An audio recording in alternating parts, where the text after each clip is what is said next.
Hey everybody, today I am rebuilding carburetors, a whole bunch of them, all Keihin's, all these are Hondas. I got CT70, Z50, Sl70. The ones, the two that I got right here in front of us are for a Honda CT70. And basically, all these carburetors, so if it's a Keihin carburetor, um, the basics of it's the same no matter what motorcycle it's for. So with that, with what we're looking at here, I've got a completed carburetor over here that's done. So you know kind of what we're working on here, and this one's ready to go together. I have cleaned these up with a carburetor cleaner. I just use I use this stuff from Walmart. The reason I use this kind is that I'll look at the safety data sheets on these, and this is basically just lacquer thinner. It's got a little bit of acetone in it, but there's no lubricants at all in it. And that's what I look for, because a lot of those lubricants are silicone, and I try to keep silicone out of my shop the best I can because I do a lot of painting, and I just, I just don't want that. Plus, I use this stuff, this one here, I use it to clean my paint guns when I'm painting as well, and it works really well, and you definitely wouldn't want any kind of a lubricant in there. And, as far as cleaners go, it's cheap. So, and so am I. So, there you go. So, I'll clean this up with carburetor cleaner, then I put it in my blasting cabinet, and I use soda, because I just like the finish that it gives me. It just brings back the original finish, doesn't take anything off, and I just use a real fine soda on that. So I gotta take this drain out of here so you can see it. This is for this carburetor, and that's back there, and I haven't put a new O-ring on that one yet. So this is ready to go together. Just like this, I put a new O-ring on here and some oil. This piece here, I've lubricated with Lubriplate, which is just a white lithium grease. I guess it's, can't call it Lubriplate. This is made by Lucas, but it's the same stuff. It's just a white #2 lithium grease. I use it for assembling multitude of parts. Again, no silicone, and it just works well. And I kind of date myself because that puts me back to the guys who taught me back in the 1960s, 1970s. And they were, everything was Lubriplate. That's all they had at the time, but it really works well. I've never had a problem with using it. I know somebody out there will call me a boomer, but go ahead. So we're going to start putting this together, and I got a kit. The kit came with some jets for the main metering, along with the, where did I put that? Oh, it's in here. Pull this down here, and the needle. But I'm running with the originals. This bike was sold in Boulder when it was new, so it's all set up for the altitude I'm at, because I'm in Loveland, and I can't see messing with it. So I'm leaving it the same. The main jet is going to be the same size, and our slow jet, which is for idle, the one that came in the kit, actually didn't even have a number on it. This is a number 35 here. That's what I'm going with. I mic'd out both of these just to make sure that our depth was the same and our diameter was the same, which it was. So I'm going to go ahead and use the new ones that came in the kit on that. We got our needle here and our seat right there. That's brand new. So we're ready to go together.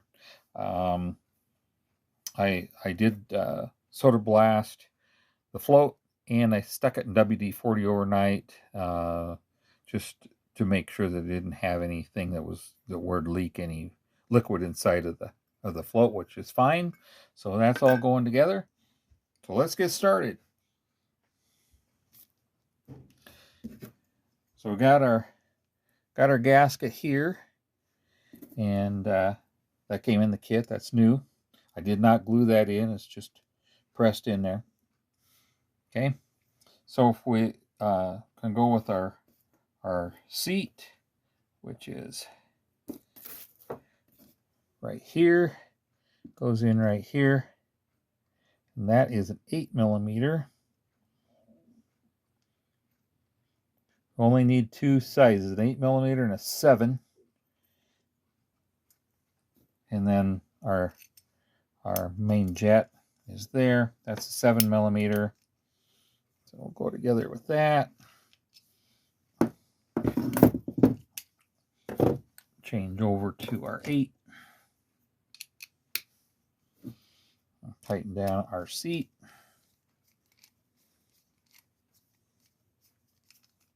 Right there. Then we've got our slow jet right there. Now, slow jet, what that does is that's for your start, idle, and about up to quarter throttle. When the needle here starts to raise up out of the jet and it starts metering that, then that takes over from the slow jet. So that's basically how that works anyway. So we need to tighten that one down. Now this float will be adjusted at 26-30 seconds is where we're adjusting that to. So I am pretty sure, I haven't looked at this, but I'm quite sure that when we go together with this, it'll be right, because most of the time, you know, if the needle's the same size, which it was, is identical, doesn't need any adjusting. So we'll find out here, but I bet a black cup of coffee that it'll come out right on the money. Now, would help if I could put it together right. There we go. So we measure this here, and we don't push down on it. We just leave it. Okay, so I would recommend, if you don't have this tool right here to measure your float height, you buy one. I think it's been a while since I looked at these. Even with inflation, I'm guessing they're still less than $10. Now this is set at 20. Remember this right? Yeah, 25-30 seconds is where I've got it set. So now what we want to do is we want to measure from this height to this height. So put this on here like that. That should come to the top of that float, which it does. And you want to do both sides to make sure both sides are the same, and they are exactly right on the money. So there's no adjustment needed there. If you did need to adjust it, you would do it from right this little tang that's right here. Let me get something smaller. Turn my light on so you can see it better too. So it's right here. So you'd bend that up or down. Now you pull the float out and do that. Don't push down on it or try to pull it up. Pull the float completely out and just adjust this piece here, usually with a pair of needle nose, up and down until you get it to the spot where you need it. You might have to pull it in off and on a few times before you get it right. So we're together there. So we are ready to put on our float bowl, which will go on. And you want to make sure some of these Keihins kind of fight with you along this edge, that it all falls together, which you can see it's together really well there. Can't see any gaskets sticking out. So Then you have 2 screws, one here, go in from the top side. Just like that. You don't have to get too carried away with tightening these down. Just snug is all you need. And nothing needs to be torqued down. You're not trying to do an even pull on that gasket because there's just 2 screws. I recommend that you get them both starting to snug down, and then snug one and snug the other one down, just like that. All right, well, let's do a fuel filter next. And that on these is real easy. It's right here. It's just this screen right here, and it drops into that hole. And then you have it's kind of a squared O-ring that comes with these. Get it in there in the right direction because you want it. See, it's got a bit of a step on it like that, and you want that that step actually going down like that. And then this thing goes in here. Now, I notice this thing's got the wrong screws in here, and I know I've got some around. I went looking for them. I couldn't find them quickly, so I quit, but I'm going to find the right screws and put them in just so that it looks correct. Doesn't really matter as far as performance goes. But this bike that this is going on is a 1970 C70H that has less than 1,000 miles on it. So I'm trying to keep it just as pure and original as I can. And it appears it never spent any of its life outside. But the engine was seized up, and somebody started putting a Chinese, I think is a 140cc engine on it, which I'm not real in favor of in the first place, especially a bike like that. All right, so then we've got our Petcock on this side. We've got our seal here. I've coated that, like I say, with Lubriplate, and it just goes. There's 2 little pins here. Doesn't really matter the rotation on it. Once you get it lined up on those, it'll just fall in place, just like that. All right. Then always set this be the top carburetor right here, where your throttle cable goes in. And I set that at about 1 o'clock. Doesn't have to be exact because it turns on there, but approximately that. Then you got a little spring washer right there. Then we got a retainer. Goes on just like that. It also shows you, it shows you in off, reserve, and on position. And then we got these 2 screws right here.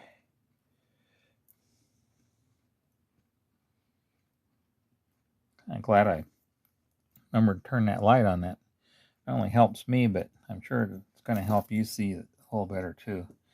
So we go together. Again, a little tightening on each side as you go. You get into that snug area. Just snug it down nice. Like that. Test it. Make sure it's fine, which it is.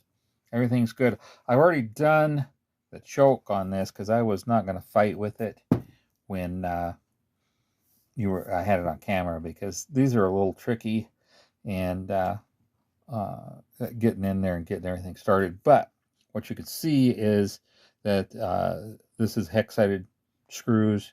Here you tighten it down, and then this brass piece here has got little tangs that you can bend up against a screw to keep the screws from backing out. I also use a little bit of Loctite in the blue to put on the screws, just to make sure everything stays in place so that we don't end up with losing a screw down into the engine. All right, so that gives us our needles. Now this one here, that sets our idle, and all that's doing, I'll show you when we get it in there, But all that's doing is landing right in here, and it sets the idle. So that goes in here, lands in here. So you can see that has a little bit of a bevel to it on the downwards, right? And that just pushes up against that and pulls that out a little bit more as you screw it in, and that gives you a higher idle. So that's how you set your idle with that. So what I do is I just run these down until the tip of that screw is just starting to stick into the bore, which I don't know, my light is good enough. Doesn't seem to be. But anyway, it'll come into the bore right down in here, and you can look down in there and see it. And just as that tip starts to come through, that's where I leave it. All right. Then we got our air mixture screw. Now this handles you from up to about a quarter throttle.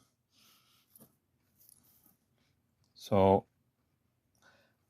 I have a air fuel mixture instrument that I use on all my small engines, where I got a probe that goes in the exhaust and I can measure it, and that's how I usually adjust these. But to start with, you go 1.5 turns out. Every carburetor, car, motorcycle, small, anything, I always start at 1.5 turns out.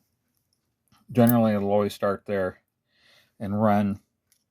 Then you can, at idle, you can run it in until it starts to run bad, run it out until it starts to run bad, and then put it right in the middle. If you're like me and you can look at your air fuel ratio, you can adjust it according to that. You also got adjustment on this. I had a needle here. What did I do with that? Here it is.